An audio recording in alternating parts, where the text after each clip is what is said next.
الحمد لله والصلاة أهلها أما بعد فأعوذ بالله من الشيطان الرجيم بسم الله الرحمن الرحيم والسابقون الأولون من المهاجرين والأنصار والذين اتبعوهم بإحسان رضي الله عنهم ورضوا عنه صدق الله العظيم۔ بزرگان محترم، وہ طبقہ بڑا خوش نصیب جس کو نبی علیہ الصلاۃ والسلام کی صحبت میسر ہوئی۔ آپ علیہ الصلاۃ والسلام کی مصاحبت یہ بہت بڑی نعمت اور بہت بڑی دولت ہے۔ دیکھیے، حضرات صحابہ کرام میں حافظ بھی تھے، بہت سے عالم بھی تھے، مفتی بھی تھے، قاری بھی تھے، لیکن کوئی کسی صحابی کو حافظ، عالم، قاری کے نام سے یاد نہیں کرتا۔ کوئی یوں نہیں کہتا کہ حضرت مولانا حافظ قاری ابو بکر صدیق رضی اللہ تعالیٰ عنہ، کوئی یوں نہیں کہتا کہ حضرت مولانا مفتی رضی اللہ تعالیٰ عنہ، کیونکہ حضرات صحابہ کرام کے پاس آپ علیہ الصلاۃ والسلام کی صحبت کی جو ڈگری تھی وہ اتنی بڑی ڈگری تھی کہ اس کے سامنے تمام ڈگریاں بالکل فیل۔ اسی لیے دیکھیں، پہلے تابعین سے لے کر قیامت تک آنے والا آخری انسان، وہ عبادات میں، تقوی، طہارت میں، علم میں، عمل میں، یہ تمام اربوں کھربوں انسان مل کر بھی حضرت امام بخاری، امام ابو حنیفہ، امام مسلم اور چاروں سلسلوں کے اولیاء کاملین کے مقام پر یہ اربوں کھربوں انسان مل کر پہنچ جائے، جن کی پوری پوری رات اللہ کی عبادت میں کٹے اور دن بھی مخلوق کی خدمت کے ساتھ ساتھ اللہ کی عبادات میں جن کا دن بھی کٹے، تو ایک طرف یہ کھربوں انسان اور دوسری طرف ایک وہ صحابی کہ جس کو نبی علیہ الصلاۃ والسلام کی تھوڑی دیر کی صحبت ملی۔ حال یہ ہے کہ ان کو اتنا موقع نہیں ملا کہ ایک نماز پڑھ سکے، اتنا موقع نہیں ملا کہ قرآن کریم کی تلاوت کر سکے، انہیں اتنا موقع ملا کہ وہ اللہ کے ذکر میں لگے، بلکہ پچھلی زندگی سے توبہ کی اور توبہ کرنے کے بعد آپ علیہ الصلاۃ والسلام کے ہاتھ میں ہاتھ دیا اور دنیا سے رخصت ہو گئے۔ تو وہ کھربوں انسان جو بالکل ولایت کے اعلیٰ مقام پر وہ ایک طرف، اور ایک وہ صحابی جس کے اعمال نامے کچھ نہیں، صرف نبی کی مختصر صحبت ہے، وہ ایک طرف، اگر تولا جائے تو یہ کھربوں انسان کو ترازو کے ایک پلڑے میں رکھا جائے اور ایک پلڑے میں اس ایک صحابی کو جس کو نبی علیہ الصلاۃ والسلام کی مختصر صحبت بغیر عبادات کے ملی، تو وہ صحابی والا پلڑا وہ جھک جائے گا اور وہ کھربوں انسان والا پلڑا وہ اڑ جائے گا۔ حضرات صحابہ کرام کے بارے میں خود نبی علیہ الصلاۃ والسلام نے فرمایا، عن جابر رضی اللہ تعالی عنہ عن النبی صلی اللہ علیہ وسلم قال لا تمس النار مسلما رآنی من رآنی، رواہ الترمذی۔ جناب رحمت عالم صلی اللہ علیہ وسلم نے اپنی نبوت والی زبان سے ارشاد فرمایا، جہنم کی آگ اس شخص کو نہیں چھوئے گی، جس نے اس مسلمان کو نہیں چھوئے گی جس نے مجھے دیکھا، یا اور من رآنی، یا اس شخص کو دیکھا جس نے مجھے دیکھا۔ آپ اندازہ لگائے کتنا بڑا مقام حضرات صحابہ کرام کا۔ ایک اور روایت میں ہے، اکرموا اصحابی فإنہم خیارکم، جناب رحمت عالم صلی اللہ علیہ وسلم نے اپنی نبوت والی زبان سے ارشاد فرمایا میرے صحابہ کا اکرام کرو اس لیے کہ وہ تم میں بہتر ہے۔ تو بزرگوں، حضرات صحابہ کرام، اب جب اللہ رب العزت نے ان کو رضامندی کا پروانہ دے دیا، رضی اللہ عنہم ورضوا عنہ، اللہ ان سے راضی اور وہ اللہ سے راضی، ابھی انہم کی ضمیر میں تمام صحابہ شامل ہے، انہم کی ضمیر میں تمام صحابہ شامل ہے۔ تو جب اللہ رب العزت نے ان کو رضامندی کا پروانہ دے دیا اور اللہ نے جب یہ اعلان کر دیا کہ میں صحابہ سے راضی، تو بزرگوں پھر میری اور آپ کی کیا حیثیت ہے کہ ہم حضرات صحابہ کرام کے بارے میں ہم کچھ لب کشائی کریں؟ ہماری کوئی حیثیت نہیں ہے۔ ایک اور روایت میں ہے، آپ علیہ السلام نے فرمایا اصحابی کالنجوم فبأیہم اقتدیتم اہتدیتم۔ جناب رحمت عالم صلی اللہ علیہ وسلم نے اپنی نبوت والی زبان سے ارشاد فرمایا میرے صحابہ ستاروں کے مانند ہیں، تم جس کی بھی پیروی کرو گے ہدایت پالو گے۔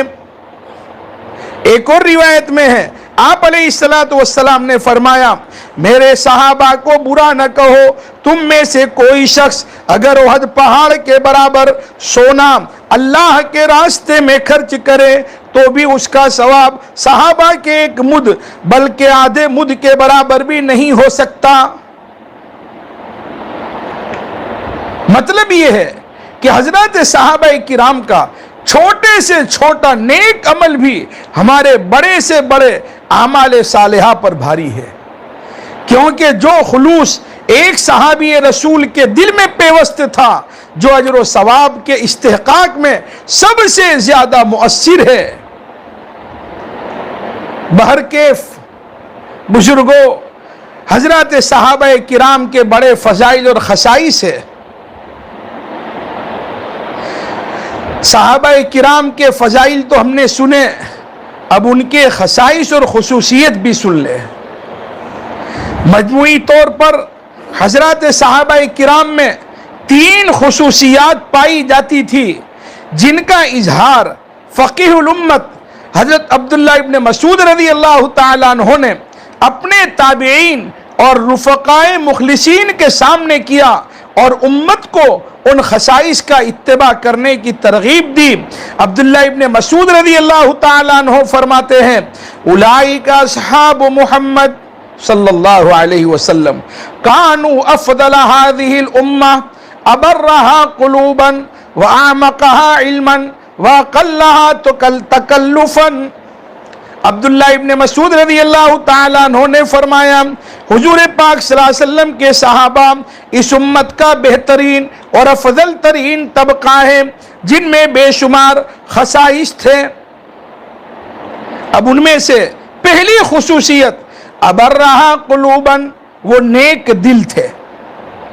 حضرات صحابہ کرام وہ نیک دل تھے۔ جب قلب نیک ہوگا تو قالب بھی نیک ہی ہوگا۔ صحابہ کے نیک دل ہونے کے اثرات زندگی میں 3 طرح ظاہر ہوتے تھے۔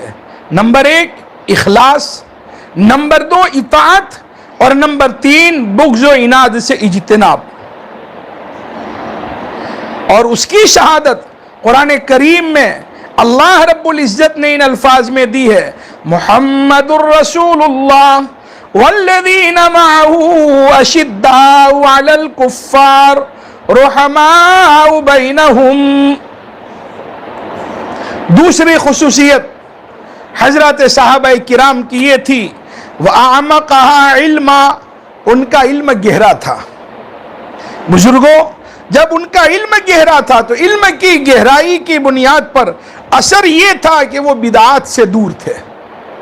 آج کل جتنی بھی بدعات اور رسومات جو عام ہوئی اور ہو رہی ہے وہ کم علمی کی بنیاد پر ہو رہی ہے۔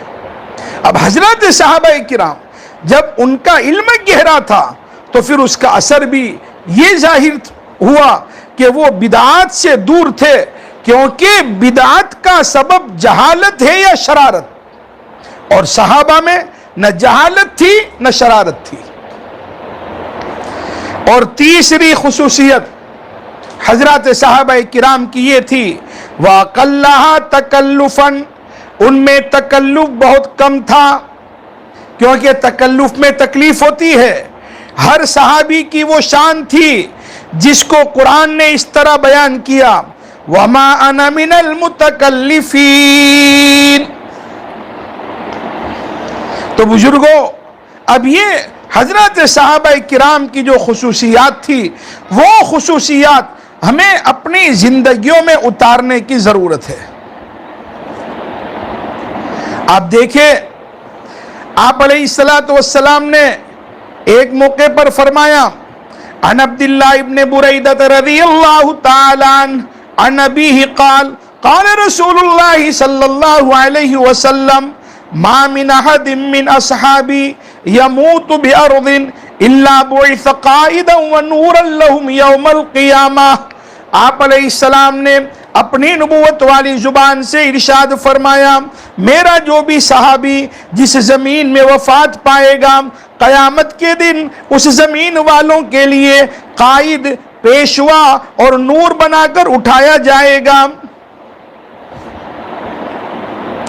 تو بزرگوں، حضرات صحابہ کرام کی اتنی خصوصیات، اب ہمیں کیا حق بنتا ہے کہ ہم صحابہ کرام پر لب کشائی کریں؟ بلکہ دیکھیے، حکیم اختر صاحب رحمت اللہ علیہ نے تو عجیب بات فرمائی۔ حضرت حکیم اختر صاحب رحمت اللہ علیہ فرماتے ہیں کہ صحابہ کرام تو شہزادے ہیں، اور شہزادوں کا فیصلہ تو بادشاہ کرے گا، شہزادوں کے معاملے میں ہم کو دخل گیری کرنے کا کوئی حق نہیں ہے۔ شہزادوں کے معاملے میں ہم کو دخل گیری کرنے کا کوئی حق نہیں۔ اور یاد رہے، آپ علیہ السلام نے جس صحابی کو جو مقام دیا، ہم اس میں کمی بیشی نہیں کریں گے۔ درجات صحابہ ان کے آپس کے اعتبار سے ہے، ورنہ ہمارے لیے تو ہر صحابی، لاکھوں امام ابو حنیفہ، لاکھوں امام بخاری اور جنید بغدادی سے افضل ہے۔ ہمیں تو صدیق اکبر میں حضور صلی اللہ علیہ وسلم کا کمال، اور فاروق اعظم میں حضور صلی اللہ علیہ وسلم کا جلال، اور عثمان غنی میں حضور صلی اللہ علیہ وسلم کا جمال، اور علی مرتضی میں حضور صلی اللہ علیہ وسلم کے خصال، اور سارے صحابہ بے مثال نظر آتے ہیں۔ لہٰذا ہماری ذمہ داری بنتی ہے کہ ہم حضرات صحابہ کرام کی زندگیوں کو اپنی زندگی بنا کر ان کے نقش قدم پر اپنی زندگی گزارنے کا اپنے آپ کو عادی بنائے۔ راہ ملتی ہے شب کو تاروں سے، راہ ملتی ہے شب کو تاروں سے، رہبری ملتی ہے سب کو نبی کے یاروں سے۔ اللہ رب العزت ہم تمام کو آپ علیہ السلام کے صحابہ کرام کے نقش قدم پر چل کر زندگی بسر کرنے کی اللہ تعالی ہمیں توفیق عطا فرمائے۔ وما علینا الا البلاغ۔ بسم اللہ الرحمن الرحیم۔ سبحان اللہ وبحمدہ سبحان اللہ العظیم۔ اللہم صلی وسلم وبارک علی سیدنا و نبینا مولانا محمد وعلی آل سیدنا و نبینا مولانا محمد وبارک وسلم۔ اے اللہ، تو رحمان ہے، تو رحیم ہے، تو غفار ہے، تو مالک الملک ہے، ذو الجلال والاکرام ہے۔ اے اللہ، ہمارے صغیرہ کبیرہ تمام گناہوں کو معاف فرما۔ پیارے اللہ، تیری مرضی کے مطابق جینے مرنے کی توفیق عطا فرما۔ اے اللہ، تیری مرضی کے مطابق سلوک کرنے کی توفیق عطا فرما۔ اے اللہ، عزت کے بعد ذلت سے حفاظت فرما، ہدایت کے بعد گمراہی سے حفاظت فرما، علم کے بعد جہل سے حفاظت فرما، ایمان کے بعد کفر سے حفاظت فرما، خوشحالی کے بعد بدحالی سے حفاظت فرما۔ پیارے اللہ، رحم کا معاملہ فرماتے ہوئے ہمیں اپنی اصلاح کی طرف توجہ دینے کی توفیق عطا فرما۔ اے اللہ، خسائل ہماری زندگیوں میں پیدا فرما، رذائل ہماری زندگیوں سے ختم فرما۔ پیارے اللہ، تیری مرضی کے مطابق سلوک کرنے کی توفیق عطا فرما۔ اے اللہ پوری دنیا کو امن و امان کا گہوارہ بنا، پوری دنیا میں سے بے چینی ختم فرما، نفرتوں کے ماحول کو ختم فرما، محبتوں کی فضاؤں کو ہموار فرما۔ پیارے اللہ رحم کا معاملہ فرماتے ہوئے ہمیں اپنی اصلاح کی طرف توجہ دینے کی توفیق عطا فرما۔ اے اللہ جب سے آپ نے دنیا بنائی ہے تب سے لے کر آج تک پوری دنیا میں جتنے بارش کے قطرے گرے ہیں اور قیامت تک گرنے والے ہیں، ریت کے جتنے ذرات چمکے ہیں اور قیامت تک چمکنے والے ہیں، اور درختوں پر جتنے پتے لگے ہیں اور قیامت تک لگنے والے ہیں، اے اللہ اس سے لاکھوں کروڑوں اربوں کھربوں گنا زیادہ تیرے نبی علیہ السلام پر صلاۃ و سلام نازل فرما، صلاۃ و سلام نازل فرما، اور اللہ اس سے لاکھوں کروڑوں اربوں کھربوں گنا زیادہ حضرات صحابہ کرام کو ہماری طرف سے اور پوری امت کی طرف سے بہتر بدلہ عطا فرما، بہتر بدلہ عطا فرما۔ اے اللہ ہمیں حضرات صحابہ کرام کے نقش قدم پر چل کر زندگی بسر کرنے کی توفیق عطا فرما، پریشان حال کی پریشانی کو دور فرما۔ اے اللہ تمام بیماروں کو شفائے کلی عطا فرما، تمام مرحومین کی مغفرت فرما۔ اے اللہ ہمیں صحیح معنی میں اے اللہ نبی علیہ السلام اور آپ علیہ السلام کے جانثار صحابہ پر زندگی نچھاور کرنے کی ہمیں توفیق عطا فرما۔ اے اللہ جب سے آپ نے دنیا بنائی ہے تب سے لے کر آج تک تمام انبیاء، ان کے متبعین، صالحین صالحات اور تیرے تمام بندے بندیوں نے پورے عالم میں جتنی دعائیں مانگی، مانگ رہے ہیں، قیامت تک مانگنے والے ہیں، حرمین شریفین میں، مینا عرفات مزدلفہ میں، قبولیت والی گھڑیوں میں، قبولیت والی جگہوں میں، قبولیت والے اعمال کے بعد تیرے بندے بندیوں نے جتنی دعائیں مانگی، مانگ رہے ہیں، قیامت تک مانگنے والے ہیں، پیارے اللہ ان تمام کی تمام دعاؤں میں ہمارا حصہ شامل فرما۔ اے اللہ ہم نے اپنی زندگی میں جتنی دعائیں مانگی، مانگ رہے ہیں، اور اپنی موت تک جتنی دعائیں مانگنے والے ہیں، ان تمام دعاؤں کو، آج کی ہماری اس دعا کو اپنے فضل و کرم سے اور جناب رحمت عالم صلی اللہ علیہ وسلم کے صدقے طفیل میں قبول فرما، قبول فرما، قبول فرما۔ ربنا تقبل منا انک انت السمیع العلیم وتب علینا انک انت التواب الرحیم برحمتک یا ارحم الراحمین۔